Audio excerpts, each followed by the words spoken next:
मैं आपको बाखबर कर रहा हूं, वो तूफान आने से पहले हमको तैयारी कर लेना चाहिए।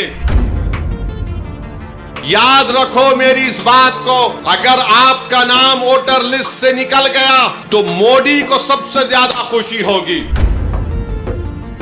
अगर नौजवानों तुम्हारा नाम वोटर लिस्ट से निकल गया तो तुमको इख्तियार हासिल नहीं होगा भारत के प्रधानमंत्री से पूछने के लिए कि क्यों बेरोजगारी मेरा मुकद्दर बन गया। कल तुम्हारा नाम वोटर लिस्ट से निकल गया तो वोट डालना तो दूर की बात, कोई आकर तुमसे कहेगा कि अपनी शहरियत साबित करो। यानी आप अपने रोजगार से महरूम, सबसे ज्यादा बड़ी चीज यह है कि आप अपनी इज्जत से महरूम हो जाएंगे। जब तेलंगाना में या आपके किसी रियासत में ये इंटेंसिव रिवीजन होगा तो आप लोग परेशान होने की जरूरत नहीं, अभी वक्त है। पासपोर्ट बना सकते, दबा के पासपोर्ट बनाओ। बर्थ सर्टिफिकेट नहीं है तो बर्थ सर्टिफिकेट बनाओ। बिहार में जो इलेक्शन कमीशन की जानिब से इंटेंसिव रिवीजन के नाम पर जो वोटर लिस्ट अब बनाई जा रही है, मैं तेलंगाना के आप तमाम लोगों से, खास तौर से भारत के गरीबों से, चाहे वो किसी मजहब से उनका ताल्लुक हो, खास तौर से मुसलमानों से, दलितों से, आदिवासियों से ये कह रहा हूं कि आप तैयार हो जाइए। अगर तेलंगाना हो या वेस्ट बंगाल हो या तमिलनाडु हो या भारत में पूरे रियासतों में इस तरह का इंटेंसिव रिवीजन करवाया जाएगा, तो मेरी आप लोगों से अपील है कि आप लोग अपना एक एक का बर्थ सर्टिफिकेट बनाइए। हाँ, जो हमारे बुजुर्गों की उम्र 70 साल के ऊपर है उनका बर्थ सर्टिफिकेट अगर है तो बहुत अच्छा है, अगर नहीं है तो आप उनका पासपोर्ट बनाइए, आप बर्थ सर्टिफिकेट अपना बनाइए। और अगर 10th क्लास की मार्कशीट है तो उसको तैयार रखिए। अगर कास्ट सर्टिफिकेट है उसको तैयार रखिए, अगर नहीं है तो बनवाइए। पासपोर्ट नहीं है तो बनवाइए, बर्थ सर्टिफिकेट नहीं है तो बनवाइए। अगर कोई रिटायर्ड पेंशनर है तो जो पेंशन का ऑर्डर मिलता है उसको उठाकर रखिए। अगर आपको 2 BHK का सर्टिफिकेट मिलता है कि आपको 2 BHK दिया गया, उसको उठाकर हिफाजत से रखिए। अगर जमीन गवर्नमेंट ने आपको अलॉट की तो उसको उठाकर रखिए। अगर आप गवर्नमेंट के मुलाजिम हैं या थे, उसका ID कार्ड उठाकर रखिए।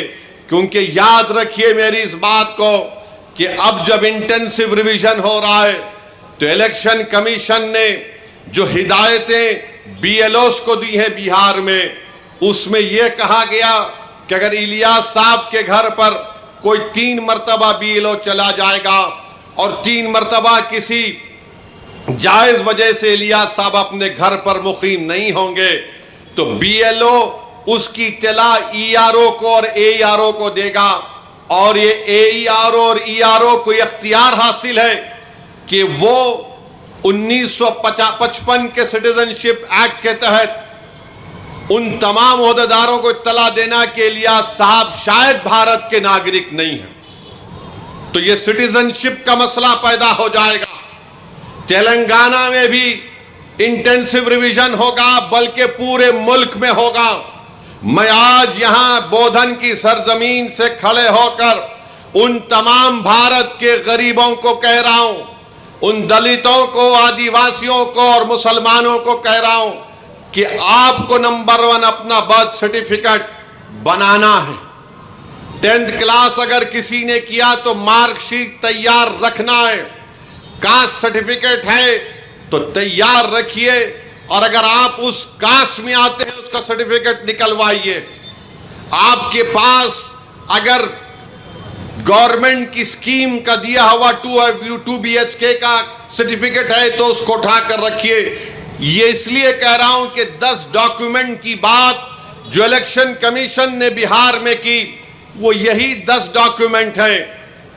हमने सुप्रीम कोर्ट को अख्तरुल ईमान मजलिस की तरफ से गए तो सुप्रीम कोर्ट ने अपने इंटरिम ऑर्डर में कहा कि प्राइमा फेसी हम इलेक्शन कमीशन से कहती हैं कि आधार कार्ड को भी, जो इलेक्शन कमीशन का वोट डालने का एपिक कार्ड होता है, राशन कार्ड को भी वो कंसिडर करे। तो ये जरूरी है, याद रखिए, जब तेलंगाना में या आपके किसी रियासत में ये इंटेंसिव रिवीजन होगा तो आप लोग परेशान होने की जरूरत नहीं, अभी वक्त है। पासपोर्ट बना सकते, दबा के पासपोर्ट बनाओ। बर्थ सर्टिफिकेट नहीं है तो बर्थ सर्टिफिकेट बनाओ।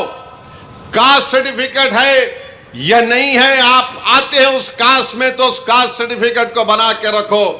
याद रखो मेरी इस बात को, अगर आपका नाम वोटर लिस्ट से निकल गया तो मोदी को सबसे ज्यादा खुशी होगी। क्यों खुशी होगी? क्यों खुशी होगी बताता हूं मैं आपको। आपका नाम जब तक वोटर लिस्ट में रहा, जैसा हम अब मोदी से सवाल कर रहे हैं, बताओ गरीब गरीब क्यों होते जा रहा है और दौलतमंद क्यों हो रहा है, तो मोदी ये नहीं चाहते कि कोई उनसे सवाल करे। अगर नौजवानों तुम्हारा नाम वोटर लिस्ट से निकल गया तो तुम कोई अख्तियार हासिल नहीं होगा भारत के प्रधानमंत्री से पूछने के लिए कि क्यों बेरोजगारी मेरा मुकद्दर बन गया। और जिस तरीके से बार बार ये कहा जा रहा है कि फुला इलाके में बांग्लादेशी है, फुला इलाके में रोहिंग्या म्यांमार के लोग हैं, फुला इलाकों में नेपाली लोग आके बस गए, ये सब तैयारियां की जा रही हैं। मैं आपको जिम्मेदारी से बाखबर कर रहा हूं। ये जज्बात में लाने के लिए, ये डराने के लिए नहीं कह रहा हूं। ऑन रिकॉर्ड कह दिया गया कि पूरे भारत में इंटेंसिव रिवीजन होगा। और तेलंगाना में जो लास्ट इंटेंसिव रिवीजन हुआ था, मेरे ख्याल से अगर मेरा हाफिजा सही है तो 2007 में या फिर 2002 में हुआ था। मगर ये चीज की तैयारी करके रखिए। मैं भी रशादी साहब से बात कर रहा था कि हमको अनकरीब में तेलंगाना में एक हमारे सदर साहब की मौजूदगी में, उनकी क़यादत में एक मीटिंग करके हम तमाम तंजीमों के जिम्मेदारों को बुलाकर हम उनसे अपील करें, बल्कि हर जुमे के खुतबे से पहले जो लोग मस्जिदों में वाज करते हैं या बयान देते हैं, मेरी आपसे भी अपील है कि आप लोगों को बाखबर करिए। ये साजिशें की जा रही हैं। कल तुम्हारा नाम वोटर लिस्ट से निकल गया तो वोट डालना तो दूर की बात, कोई आकर तुमसे कहेगा कि अपनी शहरियत साबित करो। फॉरेनर्स ट्रिब्यूनल को भिजा दिया जाएगा, उसका भी एक प्रोसीजर है।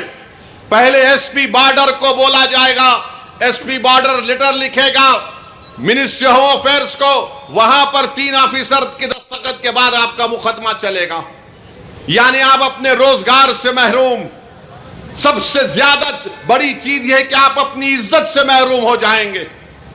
लोग आपको उंगली उठाकर बोलेंगे अरे इसका नाम वोटर लिस्ट से निकल गया, यह भारत का शहरी नहीं है। इसीलिए आप याद रखो, अभी से मैंने जो बात कही उस पर अमल करने की कोशिश करिए। मेरे दुश्मन बहुत हैं, मुझसे इख्तलाफ करने वालों की भी तादाद बहुत ज्यादा है, क्योंकि भारत के अगर कोई लैला है तो उसका नाम असदुद्दीन ओवैसी है।